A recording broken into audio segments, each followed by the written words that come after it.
une appartenance commune, à un destin commun. Alors, je sais que ça prête à controverse parce que d'un autre côté, en créant le parti unique, il a créé un parti unique, c'est-à-dire au sortir des indépendances, il y avait plusieurs partis, il a dit ça divise le pays, et même selon des lignes ethniques, selon des lignes tribales, c'est pas bon, on va faire.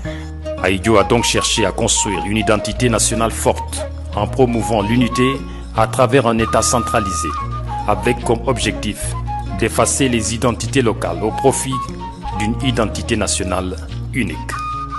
Mais cette construction de l'unité nationale a un coût, la répression, un moyen crucial pour imposer son autorité et renforcer cette unité. C'est au moyen de persécution, de répression d'opposants. En regardant de nouveau, on ne fait que mesurer l'ampleur,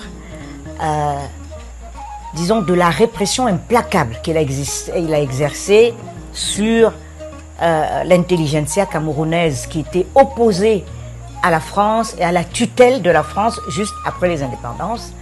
Et donc, d'un point de vue historique, on peut considérer qu'il n'était pas dans le bon camp. C'était quelqu'un qui aimait bien son pays.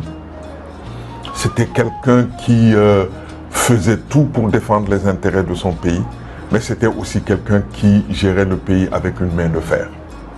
Mais ce n'était pas tout de même un président agréable. Oui.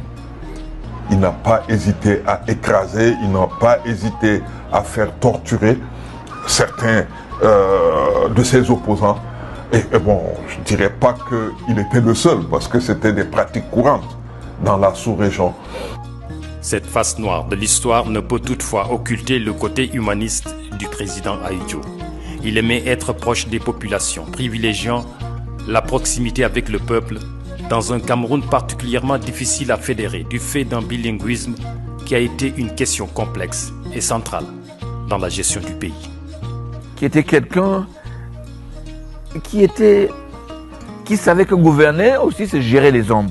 Donc il était très proche, n'est-ce pas, des citoyens, parce qu'il faut connaître ceux qu'on gère. Donc il rendait visite, on le voyait, il était abordable. Donc c'est ce qui m'a marqué.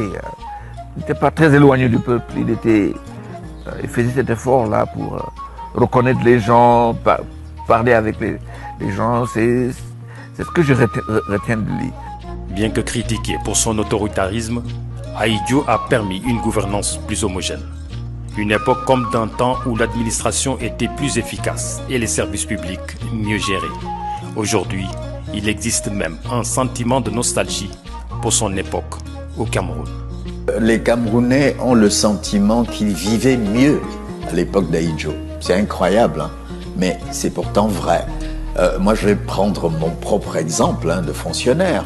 Vous savez, jeune fonctionnaire, en 1971, j'ai pu obtenir un crédit sans intérêt du ministère des Finances pour aller retirer ma voiture neuve chez le concessionnaire. Ah, c'est impossible aujourd'hui pour un fonctionnaire camerounais. Il ne peut même pas imaginer ça. Le Camerounais d'aujourd'hui a été réduit à se contenter des marchandises de seconde main. Je crois que si on interroge les Camerounais, pas mal, ont un avis plutôt positif, constructif sur cette période-là, où le Cameroun avait une certaine image, où le pouvoir avait une certaine forme de cohérence, et où le pays était suivi, la maison comme une maison tenue qu'on suit, les gens étaient sanctionnés, ceux qui devaient l'être, etc. Il y avait une forme de cohésion pour lesquelles certains ont de la nostalgie aujourd'hui. Toujours fonctionnaire. Je suis au Canada, je fais un stage, on ouvre un concours pour des journalistes principaux.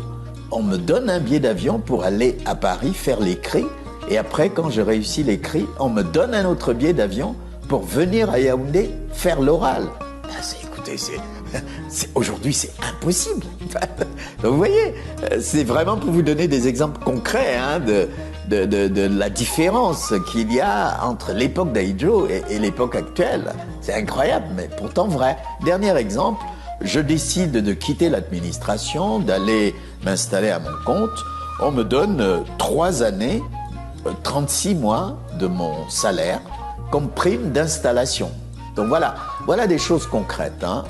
Tous les Camerounais, s'ils sont honnêtes, peuvent donner autant d'exemples que ce que je donne pour montrer qu'ils vivaient mieux à l'époque d'Ahidjo que maintenant. Les persécutions, les emprisonnements, les exécutions pour des raisons de stabilisation et d'unification n'entendent point ce patriotisme avéré d'un homme qui a pleinement joué son rôle d'ambassadeur. Celui-là même qui a...